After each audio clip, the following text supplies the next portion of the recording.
네, 이야기 이어가겠습니다. 오늘은 김기루 마이크로젠 대표와 이야기 나누고 있습니다. 농업 벤처 스타트업이신데요.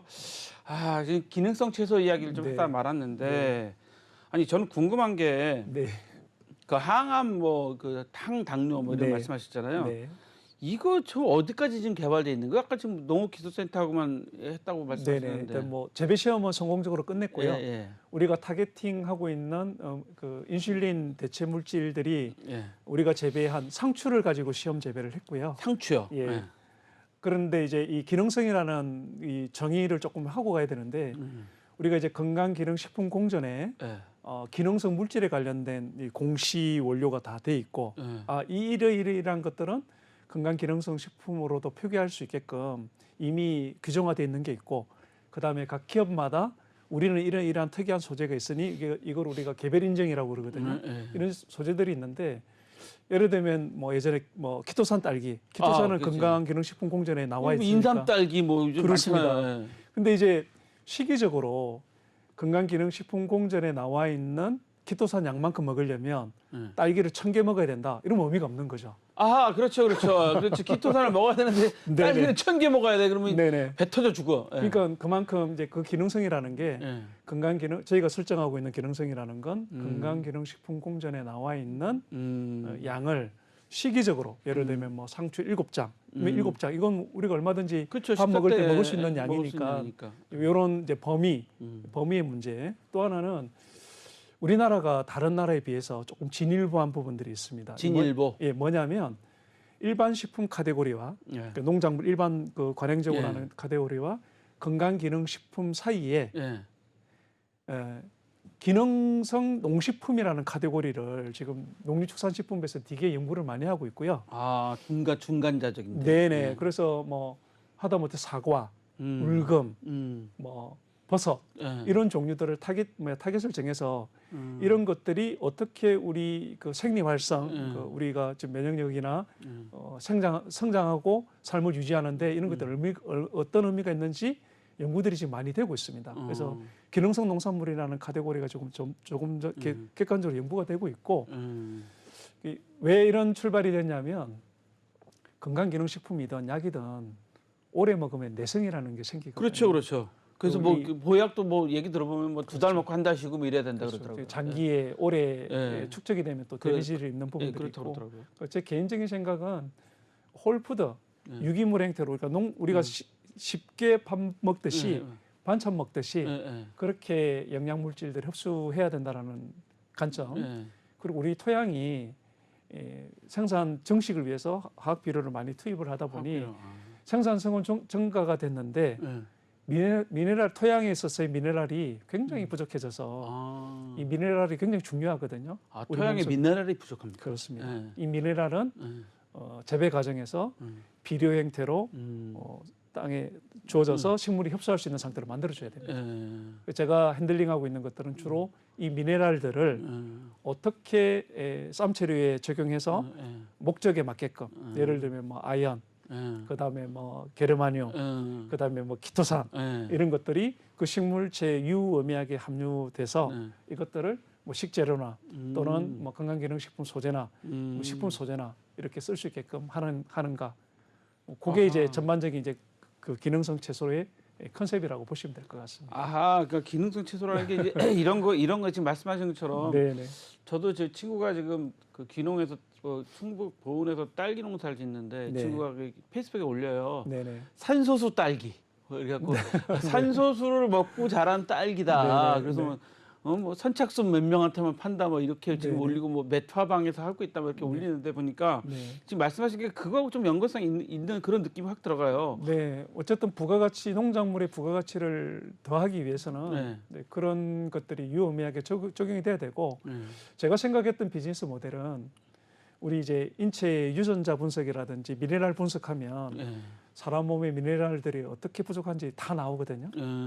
그러면 목적형 채소 예를 들면 내가 지금 미네랄이 어떤 것들이 부족하니 이런 미네랄들을 좀 더 효율적으로 내가 식재료를 통해서 흡수하면 좋겠다. 여기에 감각적으로 이게 앞으로 O2O 서비스로는 가능하다라고 생각해서 뭐 이름만 되면 알만한 O2O 업체에서도 되게 이 비즈니스에 대해서 관심이 좀 많았습니다. 아하, 그러니까 그런 내용이네요. 지금 제가 말씀 듣다 보니까 네.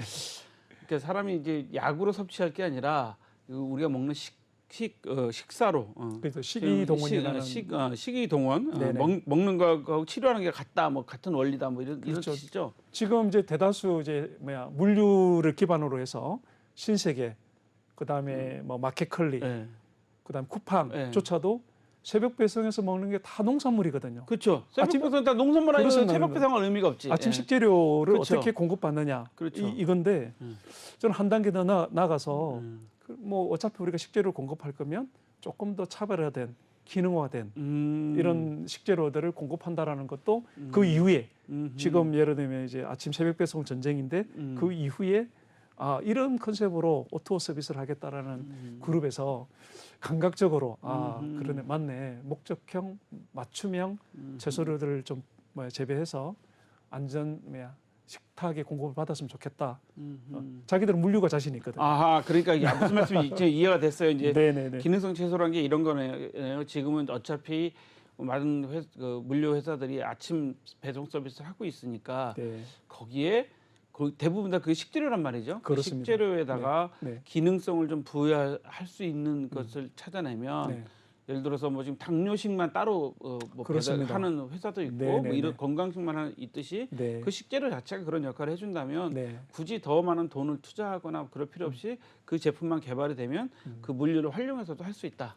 그렇죠. 그러니까 아주 쉽게 우리나라는 이제 시설 재배, 네, 예를 들어 그렇죠. 비닐하우스, 예, 예, 요 시설들이 뭐 세계적으로 잘 돼 있는 나라이기 때문에 예. 이거를 쉽게 기능성 쌈채류 재배의 단지로 쉽게 또 전환이 될 수 있는 그런 또 장점도 있습니다. 스마트팜 하니까 그것도 가능하겠네요. 저희가 이제 그렇게 주기 위해서 예. 양액 형태로 잘 만들어 놓은 거죠. 비료 형태로.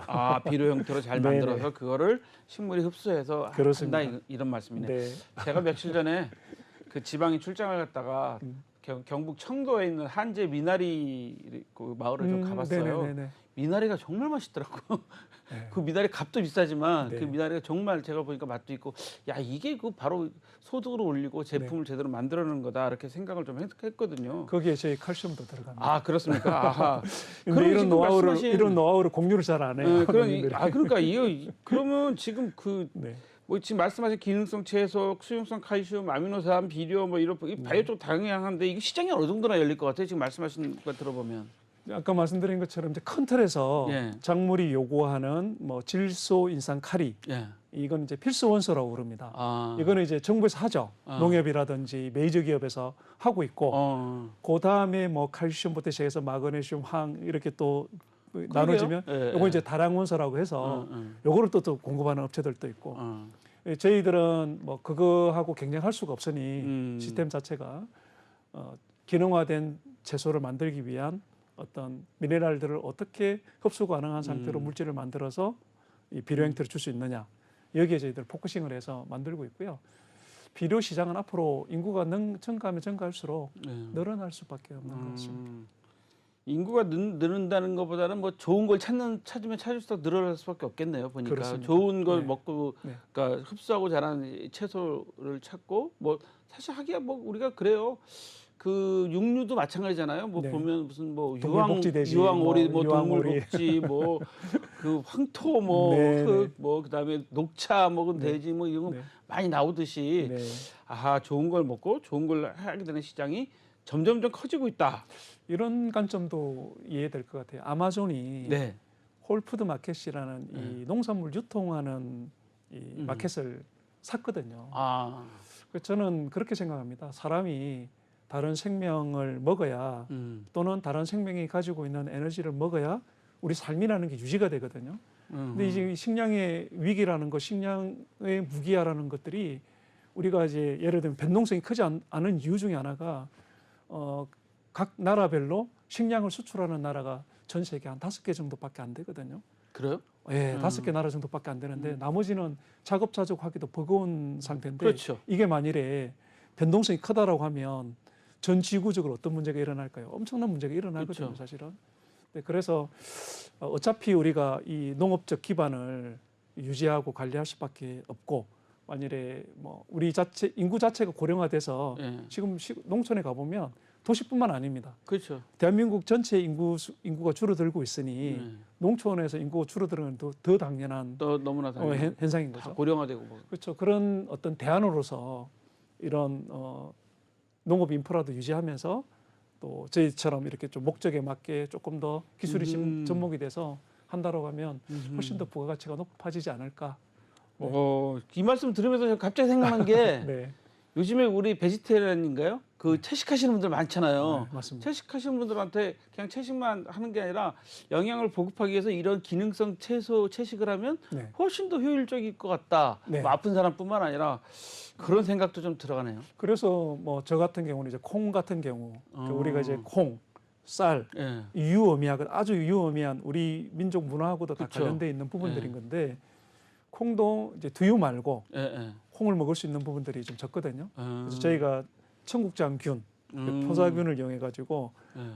청국장 띄우듯이 어허. 예, 대량 생산 공정을 통해서 콩 음료도 만드는 아하. 그런 것들이 조금 전에 말씀하셨던 뭐 채식주의자들, 예, 채식하시는 분들. 예, 그다음에 그렇죠. 이제 식물성 아미노산, 식물성 네. 단백질 찾는 분들 이런 또 니즈에 맞고 그러니까 핵심은 이런 유의미한 기술들을 자꾸 농업 쪽에 접목시켜서 예. 새롭게 또 들여다봐야 되는 것 같습니다. 네. 맞습니다. 이게 제가 지금 말씀을 드리면서 되게 공감이 가는 부분이 있는 것이 저도 이제 운동을 이제 얼마 전부터 시작을 좀 했는데 코치님께서 늘 하시는 말씀이 운동 갖고는 안 됩니다. 좋은 단백질 드셔야 됩니다. 뭐 이런 얘기를 계속 하더라고요. 자, 우리 저 김 대표님 컨설팅하고 박사신데 네. 자, 본인이 시작해 보시니까 사실 이게 컨설팅 하면서 하는 거하고 네. 본인이 막상 직접 하는 거 워낙 다르죠. 좀 네, 어떠세요? 맞습니다. 사실 이 시장을 좀 얘기를 해보려고 좀 그러는데 해보시니까 좀 어떤가요? 남의 머리는 잘 깎는데 아까 이 농업 비즈니스 같은 경우 특징이 있는 것 같습니다. 예. 직접 그 바닥에 영농 현장에 조금 내가 있으면서 예. 하는 거하고 예. 머리와 뭐 이런 연구력만 가지고는 또 예. 되는 게 아닌 것 같아요. 아. 그래서 지금 자충우돌 하고 있는데 그 어쨌든 유의미하게 이 농업 모델 하나 만들기 위해서 올해부터는 제가 다른 거 다 접고 예. 온리 이 농업 쪽만 들어가려고 지금 준비하고 있고 농업 쪽 창업 시장은 짐 로저스가 이야기한 것처럼 월가의 뭐 투자 기재잖아요. 예. 앞으로 자기는 농업 쪽에 투자하겠다라고 선언하고 자녀가 있으면 농대를 보내겠다. 근데 농업이 가지고 있는 아까 뭐 식량의 문제 그쵸. 아직은 원초적인 거고 그렇죠. 그 다음 단계에 이제 농업이 가지고 있는 다원적 가치. 지금 제가 산림치유학을 아, 살림치유요. 또 어렵더라고. 예, 박사 과정을 또 다니면서 전공을 하고 있는데 지금 어렵더라고요. 이제 정부에서 이제 치유농업, 예. 그다음에 해양치유, 그다음에 산림치유. 왜 이 치유라는 단어를 법제화시키면서 인력도 양성하고 이런 것들을 하느냐라고 했었을 때 예. 우리가 디지털화되고 고도화된 삶 속에서 생명을 키우는 과정에서의 어떤 그런 교감이 사람의 어떤 정신적인 문제, 정서적인 문제 이런 것들을 많이 해결하는 것 같아요. 여기에 관심을 가지고 이제 들어오는 그룹들도 있고 또 한 그룹은 조금 전에 말씀드렸던 이제 마켓. 그냥 도시농업만 하는 게 아니고 뭐 저도 좀 관심이 있는데 도시농업을 문화적으로 구독 모델 비즈니스하고 연결해서 사람들 사실 귀찮거든요. 뭐 물 주고 키워먹고 귀찮은데 키트 보내주고 양액 보내주고 그 다음에 다 재배하고 난 이후에 토양을 다시 또 분정 소독해서 그 다음에 또 길러 먹을 수 있게끔 또 보내주는 이런 뭐 모델도 있고 관광에 관련된 부분들도 있고 그 다음에 농업 기반을 베이스로 한 뭐 베이커리 요즘에 시골에서는 이게 대세입니다. 아, 베이커리. 요즘 베이커리 빵집. 카페 대형화돼갖고 뭐 여기 가다 보면 난리예요. 네, 그게 이제 농업 비즈니스 자기 이제 밀 재배 아, 밀재배. 이 밀을 가지고 바로 빵을 만들어서 이게 스토리가 연결이 되는 거예요. 아. 그 스토리텔링과 그 가지고 있는 농업적 그 생태 자원들을 기반으로 한 이것들을 재해석시켜서 도시민들이 서비스로 이용할 수 있게끔 효율적으로 만드는 이 비즈니스 영역도 커지고 있고 전통주도 뭐 리크류주를 전통주 좀 난리죠. 다시 만든다든지 예. 그리고 그러니까 우리가 가지고 있는 자원을 어떤 관점에서 어떻게 재해석할 거냐 그리고 자기가 가지고 있는 역량을 어떤 관점에서 여기에다 쏟아볼 거냐 이런 것들이 좀 들어가면 훨씬 더 좋은 비즈니스가 될 것 같습니다. 아하, 지금 말씀 듣다 보니까 전통주도 지금 제 주변에 계신 분들도 전통주 하시겠다고 뭐 지금 전통 그거 네. 가지고 하시겠다는 분들이 많이 있고 네, 네. 말씀 들어보니까 강원도 춘천에 감자빵이 생각나요. 네. 그 젊은 부부가 해가지고 지금 감자빵 그 100억대가 넘는 매출을 하고 있고 완전히 히트쳤잖아요. 제가 알고 계신 분이 저는 이제 기농을 하려고 네. 한국벤처농업대학이라는 데를 다녔는데 네. 제 동기분 중에 한 분이 파주 쪽에 아쿠아포닉과 식당을 결합을 시켜서 유명한 데면 되게 유명한 예, 인터넷 지금 근데, 금방 나오는데요. 예, 아쿠아포닉을 통해서 뭔가 수익을 얻는 모델보다 예. 사람들이 친환경으로 재배된 물고기 배설물을 이용해서 재배된 이 식자재가 나한테 바로 먹을 수 있는 이런 체험의 기회, 시각적으로 보여주는 기회, 이런 먹는 경험의 기회가 더 가치 있다고 생각해서 부가가치는 거기서 나오는 거죠. 채소를 팔아서 나오는 게 아니고 이걸 식자재를 활용해서 외식업에 접목시키니까 또 다른 부가가치가 생기는 거다. 아하. 이런 겁니다. 그 아쿠아포닉 말씀하시니까 그러면 또 물고기들이 그 응가하고 뭐 그런 것들을 이제 물을 어차피 갈아줘야 되니까 네. 하면 그게 이제 또 비료가 돼가지고 그렇죠. 질소. 또 이제 좋은 비료가 돼서 네. 생산되는 자연 비료네요. 그렇습니다. 아하, 야 이게 비즈니스 모델이 그냥 끝이 없는 것 같아요, 농업은. 그런 것 같아요. 그러니까 이게 저는 남아 있는 네. 마지막 블루오션 영역이 아닌가. 이거를 어떻게 좀 준비해서 들어올 거냐. 근데 저 같은 경우는 처음에 좀 좌충우돌했던 부분들이 이 식품 산업이나 화장품 산업이나 이 비료 산업은 진입 장벽이 있습니다. 즉 이제 불특정 다수를 대상으로 해서 판매를 하기 위해서는 뛰어넘어야 될 허들이 되게 많거든요. 그 제일 큰 예를 들면 뭐예요? 뭐 공업 규격을 미리 확보를 해야 규격, 된다든지, KS 규격. 그다음에 그 공장 설립을 아무데나 할 수 있는 게 아니라 그 공장을 설립해서 운영할 수 있는 곳이 또 있어야 지역이 되고. 또 따로 있고.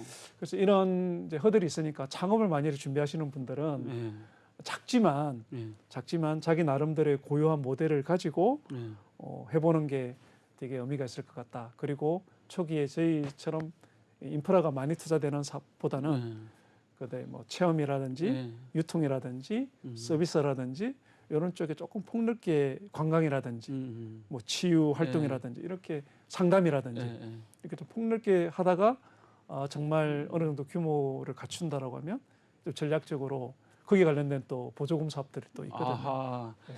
창업 와서 말씀하시는 선생님들 대부분 다 보조금이 많으니까 창업과 관련된 거는 본인이 자본도 중요하지만 좋은 아이디어와 좋은 모델 가지고 정부의 지원을 좀 받아서 해보는 것도 좋다라는 말씀들 많이 하셨어요. 지금 말씀하신 것 중에 제일 중요한 거 이제 창업자가 준비해야 될 거 순서대로 한번 좀 생각해 볼까요? 일단은 이제 본인의 핵심 역량을 먼저 파악을 해서 핵심 내가 역량. 뭘 잘하는지.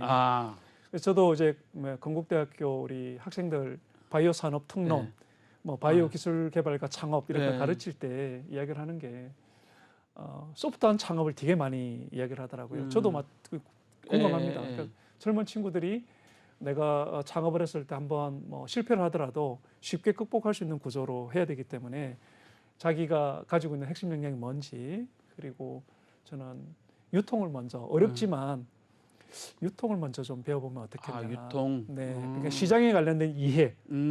도대체 이런 것들이 만들어지면 어떻게 시장에 팔리는가? 시장에서의 밸류체인들은 어떤가? 가치 사슬들이 어떻게 있는가?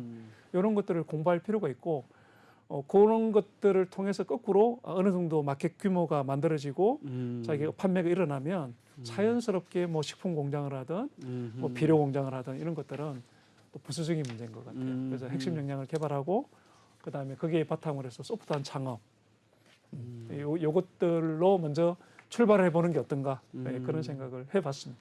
아하, 그렇군요. 지금 좀 아까 말씀해 주신 것 중에 얘기 들어보면 허들이 너무 많다. 뭐 근데 자, 앞으로 개발될 그 제품이나 개척할 시장은 또 어떤 게 있을까요? 저는 뭐 그 기능성 쌈체류 관련돼서 맞춤형 소비자 맞춤형 쌈체류 배송은 저는 꼭 해보려고 마음을 먹고 있고요.